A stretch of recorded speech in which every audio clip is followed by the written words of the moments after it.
Hey,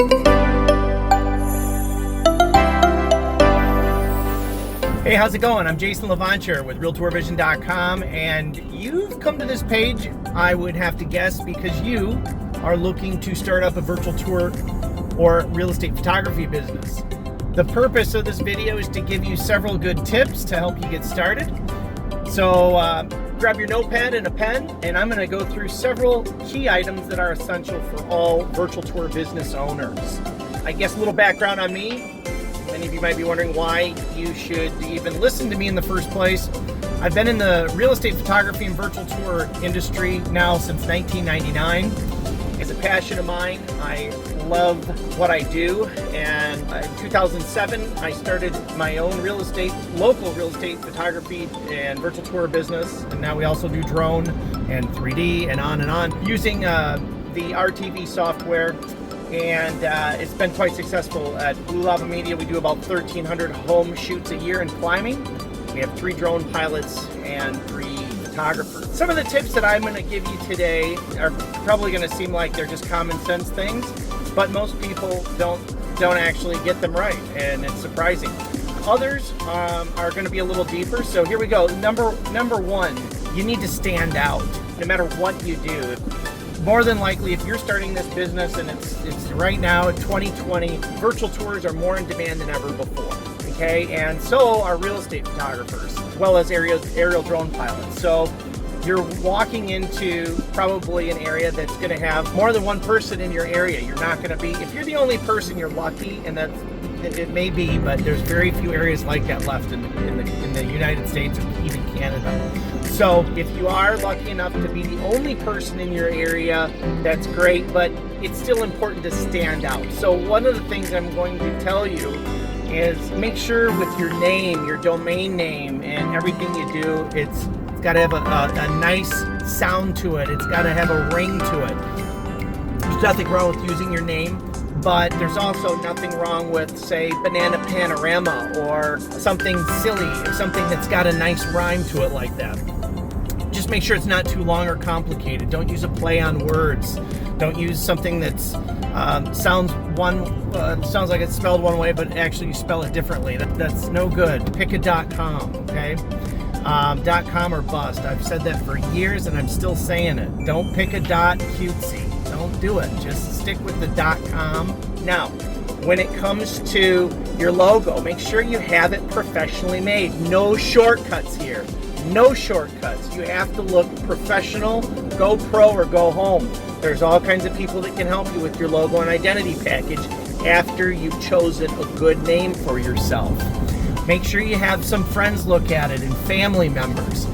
Now, when it comes to choosing what you're going to offer, obviously you're probably here because virtual tours is one of those things. But I'm going to tell you right now, don't box yourself in. You need to offer a variety of property marketing services so that the listing agent can make one phone call. If you think for a minute they're going to want to have a drone girl, a virtual tour guy, and somebody else that makes their printable flyers, and somebody else that does their property websites, you're nuts. They want to make the least amount of phone calls as possible. So you want to be that go-to. You want to be the catch-all within reason, within your budget. So if you don't have the money for a drone right now, if you don't have the capabilities, purchase a single shot camera or a fisheye lens to do virtual tours, and you're limited to just video and stills, so be it. But whatever you do, you need to determine what your rollout's going to be and start working on your pricing. You want to offer as much as possible though, and as you get income coming in, expand that service offering. You may not be able to do the virtual tours right away because you don't have a 360 camera, but that should be a one of your first short-term goals, just like adding floor plans to your business. Floor plans are easy to make nowadays. You can use a service like Kubi.casa and your cell phone, and you can have a floor plan in minutes. It's a piece of cake. You need to offer as much as possible. One of the things I tell everybody, stop on by BlueLavaMedia.com. That's our test bed for this area. Again, we started that in 2007. Look at some of the things that we're offering. If you have the budget for all of it, go for it. If you can only afford some of those things, like the camera and the fisheye lens, the single shot camera, and the ability to do floor plans and maybe some of the other things, make your funnel as large as possible is what I'm telling you to do. The more you can offer, the more you can stand out and appeal to a wide variety of customers. So you want to have the biggest sales funnel as possible within reason. Don't stretch yourself to where you're doing more than what you should be doing, So think of yourself as a personal assistant on a per listing basis, so that you are that real estate agent's marketing helper for their photos, for their virtual tours, for their listing flyers, for their social media videos, for helping them post it on social sites, maybe getting it more exposure, maybe helping with SEO services. So think about all of that, and then when it comes to choosing a system, you may find that you use a variety of systems. At Blue Lava Media, we chose the RTV virtual tour system to host and deliver all of our photos, rip our flyers, make our social media videos, and we chose RTV because of their robust virtual tour platform. But we also offer Zillow 3D home tours. They're easy to embed into the RTV property website, and it doesn't cost anything. We go up against several Matterport producers here in town, and the Zillow seems to compete very well. However, there are a lot of people on the RTV platform that also use Matterport.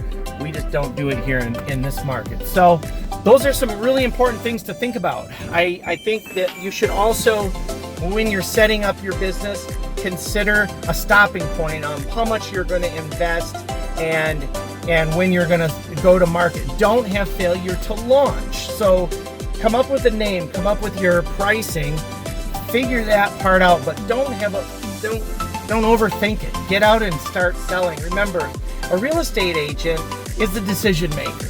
They are the one that you're going to be selling to. So you have a product, get your product as quickly as possible in front of the decision makers. Once you're ready to go, if there's nothing wrong with giving one away, but don't give a whole bunch of them away. If you have to do it once or twice, that's okay. There's nothing wrong with that. But don't keep giving your product away. You should have respectable prices too. Look at what some of the others in the area are doing. The national average for a real estate photo shoot is between $125 and $250. Now, there's nothing saying you can't be above that. There's nothing saying that you shouldn't, that you can't be below that. But establishing where you're going to be is very important early on, because you don't have to change your prices. That's okay to do every once in a while, but it's not okay to constantly be shifting them around. Keep your menu simple. I always tell people, don't make it like when you go to a Denny's and you're looking and it's so hard to figure out what you want because you've got moons over my hammy and a zillion scrambles, right? There's too many choices. It gets ridiculous. Keep it simple.